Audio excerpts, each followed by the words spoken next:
Hello friends, రేపు మాది పెసర దోశలు. ఈ పెసర దోశలు కావాల్సిన ఐటెం వచ్చి గ్రీన్ పెసర్లు. ఎల్లో పెసర్లు కూడా వాడొచ్చండి, కానీ మనం ఎక్కువగా గ్రీన్ పెసర్ని తీసుకుంటాము. వీటిని మూంగ్ దాల్ అని కూడా అంటారు. ఈ పెసల్ని 2 సార్లు బాగా వాష్ చేసి రాత్రంతా నానబెట్టాలి. రాత్రి నానిన పెసల్ని మళ్ళా ఉదయాన్నే దీన్ని మిక్సీ వేసుకొని దోశలు చేసుకోవాలి. ఇలా పెసలను 2 సార్లు వాష్ చేసి రాత్రంతా నానబెట్టాలి. Hello friends, good morning. రాత్రి మనం నానేసుకున్నాం కదండి పెసర్లు. అవి చూడండి బాగా నానాయి కదా. ఇప్పుడు వీటిని 1కి 2 సార్లు వాష్ చేసుకొని మిక్సీ పట్టుకుందాం. ఇలా వాష్ చేసుకొని దాన్ని మిక్సీ జార్లో తీసుకుందామండి.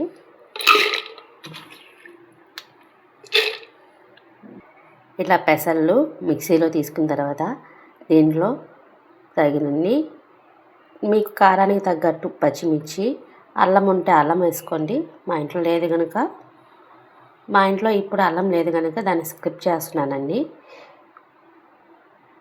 అలాగే 1 స్పూన్ జీలకర్ర, తర్వాత కొంచెం వాటర్.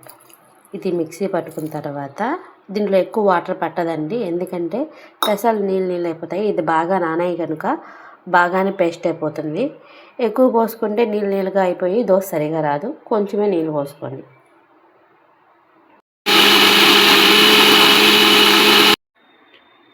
ఇలా ప్రిపేర్ చేసుకున్న ఈ పెసరపప్పు పేస్ట్ని ఒక గిన్నెలో తీసుకొని దాంట్లో ఆల్రెడీ మనకి ఎంత చిక్కదనంగా ఉందో చూసుకొని నీళ్ళు పోసుకొని, ఎక్కువ చిక్కదనం ఉంటే, ఎక్కువ నీళ్ళగా ఉంటే ఇది దోశలు సరిగా రావండి. మనకి దోశకు పోయడానికి ఎలా ఉండాలో కన్సిస్టెన్సీ అలాగే ఉండేటట్లు చూసుకోండి. ఇప్పుడు దీంట్లో తగినంత ఉప్పు వేసుకోండి.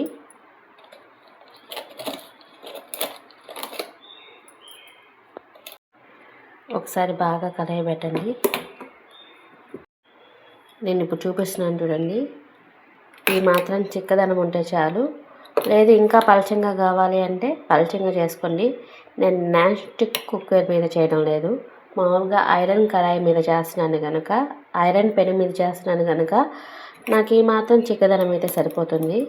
మీకు ఇంకా పలచంగా కావాలి అనుకుంటే కొంచెం నీళ్ళు పోసుకొని పలచంగా చేసుకోండి.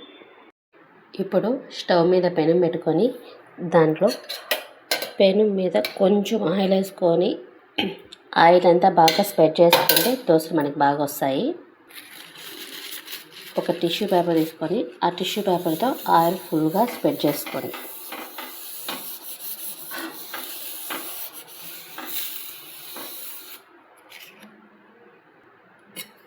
ఇప్పుడు ఫస్ట్ దోశ వేస్తాము చూడండి. ఇప్పుడు ఒక గంటతో దోశ పిండి తీసుకొని ఫస్ట్ దోశ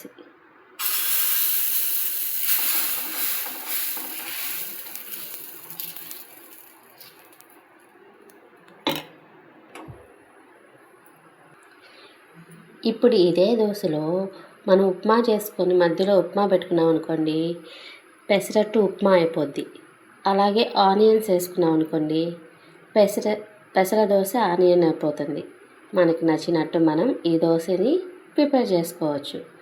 ప్రాసెస్ అయితే ఇలాగా ఉంటుంది. కావాల్సినన్ని అంటే ఉప్మా అయితే ఉప్మా పెట్టుకోవాలి, ఎర్రగడ్డలు అయితే ఎర్రగడ్డలు వేసుకోవాలి, అంతే.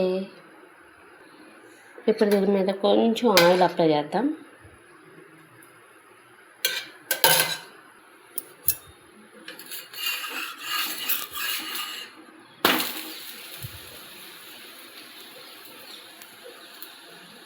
ఇంతే, వేడి వేడి పెసర దోశ తయారు.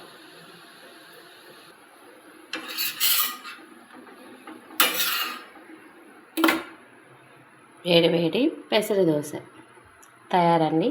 ఇలాగే మీరు కూడా పెసర దోశ తయారు చేసుకొని ఎలా ఉందో నాకు కామెంట్ చేయండి. Bye bye.